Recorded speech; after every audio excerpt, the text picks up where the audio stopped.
I am going to be reading from The Clue and the Crumbling Wall, our Nancy Drew series book. And we are on chapter 10. The chapter is titled Nancy Explores. George, would you mind if I do a little exploring? Nancy asked. I'll be back by the time your clothes are dry. Don't you dare leave me in the lurch, the other girl warned her. Nancy smiled. I'm not going far, but I've just found a lot of whelk shells, and I think they may indicate something important. Perhaps some bottles of dye from them are hidden nearby. She moved off, looking about carefully for any possible storage space. A small building, a hidden enclosure. None appeared, and in her search, Nancy wandered farther than she had intended. Big surprise. What's that, she wondered, when she became aware of a low rumble which seemed to shake the earth. She stood still and waited, but there was no further sound. In the distance, a cloud of white, powdery dust caught her attention. Another explosion, she murmured excitedly. Maybe that's what happened yesterday when I was in the plane and I thought I saw smoke down here. Cautiously, she went toward the scene, but her path was blocked by a high briar hedge, over which she could not climb without scratching herself severely. Following the hedge for some distance to find an opening, Nancy was startled to hear the sound of an automobile. Someone must have driven into the estate grounds. The sound drew nearer. Deciding to find out who the newcomer was, Nancy plunged through the woodland. She reached a weed-grown clearing just as Hector Keep drove up and stopped. Nancy drew back quickly into the shelter of the protecting bushes. The man did not see her.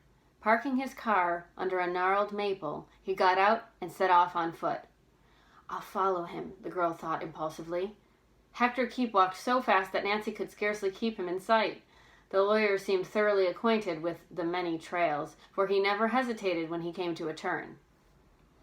Before long, the man vanished from view. When Nancy came to a fork in the path, she wondered which way he had gone. Fearful lest she lose track of him entirely, she pressed her ear to the ground and very faintly could make out a steady beat on the right fork. Thus guided, she hastened on. Presently, this trail branched off in 3 directions. Again, Nancy was baffled. When she flattened herself on the ground this time, she could hear no sound.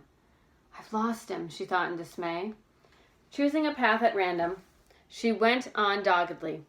For the moment, she was so intent on her sleuthing that she completely forgot about George and Bess. Meanwhile, Bess, still hidden in Hector Keep's car, was wondering what to do. Though Nancy had been nearby, she had not seen her.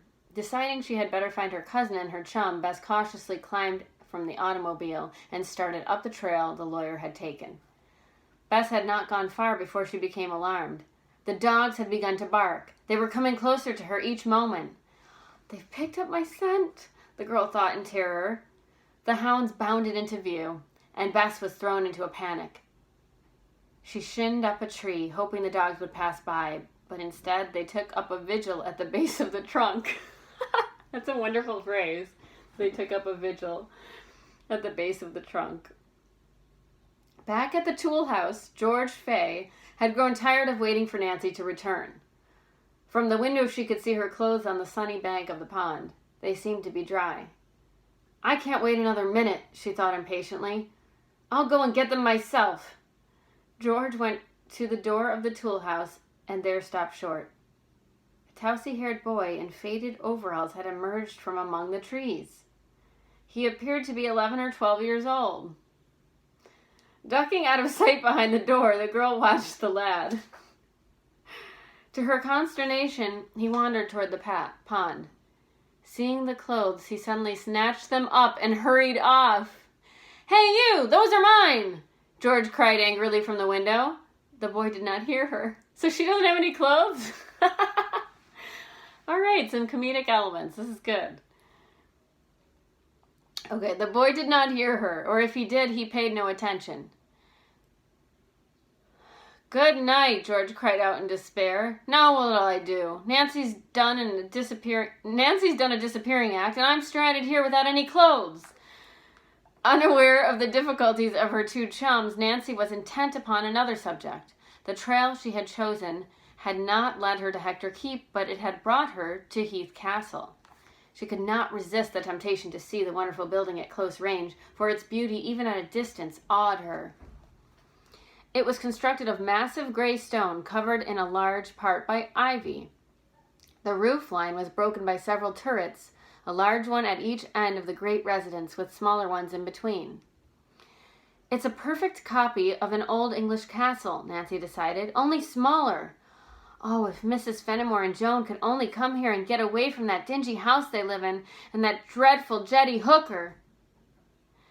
Her thoughts were interrupted by a faraway plaintive cry. At first she thought it was the same sound which had frightened Bess on the girl's previous visit to the estate. Now she wondered. When the sound was repeated, it seemed more human. A wild thought crossed Nancy's mind. Was someone in the castle in distress? Perhaps Floriana was being held prisoner in one of the tower rooms. Oh, I must get inside, she determined. If someone is in need of help. The girl began to circle the castle walls, reflecting as she looked at their stateliness that it was a pity they had to stand in the midst of a ruined garden. A massive side door of the big house stood ajar. Nancy wondered whether Hector Keep had opened it. She hesitated to trespass, then decided if someone were in trouble, it was her duty to aid the person. Without further ado, she slipped into the dwelling. The girl found herself in a long corridor which twisted and turned crazily. Large rooms lined with beautiful paneled wood opened from it. Many of these rooms were empty. Others contained a few pieces of fine old mahogany furniture. At a glance, it was apparent to Nancy that nearly everything of value had been removed from the place. Odd, she mused. I thought the castle was left to Floriana intact. The inside wooden shutters in the gloomy rooms were closed, giving the few sheet-draped chairs a ghostly appearance. The unexpected sight of herself in a long mirror gave Nancy a momentary fright. At the same time, she heard the plaintive cry again. It seemed to come from upstairs. Quickly, Nancy found steps leading to the second story. A search of the rooms there, including all of the many closets, revealed nothing. The only places left are the towers, the girl decided. But how do I get into them? Try as she might, she could locate no entrance to any of the turrets. Then, chancing to glance from a window, she realized that the castle was built around a hollow square, which proved to be another tangled garden. Nancy figured that some of the bedrooms actually were the smaller turrets. The high towers no doubt were separate, with doors to them opening from the courtyard garden. How like olden times to imprison someone in a tower, she thought, as she heard the plaintive cry again and hurried down the stairway to hunt for an exit to the inner garden. The door to it lay hidden in the shadows of the corridor, so Nancy did not locate it at once. When she did, she quickly tripped the bolt so she would not lock herself out and stepped into the sunshine. Glancing around, the young detective discovered her guess had been right. There were entrance doors to the two high round towers. As she opened the first one, she held her breath, wondering what lay beyond. What Nancy actually saw was disappointing. Apparently, the tower had been built for architectural purposes only. The room in which the girl stood had a low ceiling and contained nothing. Its only interest lay in the fact that the circular stone wall appeared to have been chipped and damaged. Even the castle hasn't escaped investigation by that fellow who's hunting for the secret, Nancy thought. She turned her attention to the other tower, glad that the massive door to it was not locked. Here a different sight met the girl's eyes, and again she faintly heard the plaintive cry. Maybe the person in trouble is in here, she reflected.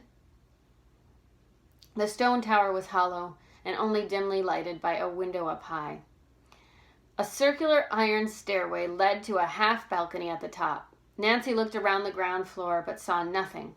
As speedily as possible, she ascended the steps and found a little door at the head of them. Cautiously, she pushed on it and peeked beyond. Would she find anyone there? As her eyes became accustomed to the somber light, she saw that there was nothing in the tiny room, nor on the open parapet beyond it. In disappointment, Nancy leaned on the wide rail. All this work just to get a view, she thought ruefully, but at least it gives me a better idea of the place that I got from the plane. That cry, though. Suddenly her attention was drawn to a running figure in the distance far below her. Nancy strained her eyes to see who it was. "Oh my goodness!" she exclaimed with a fearful pang of conscience. Beyond a boundary wall of the estate, a boy was crossing the beach toward a boat, and behind him, trailing in the sand, were George's hiking clothes. Uh-oh. That's the end of the chapter. Okay, I'm going to read another one, but let's make a new video.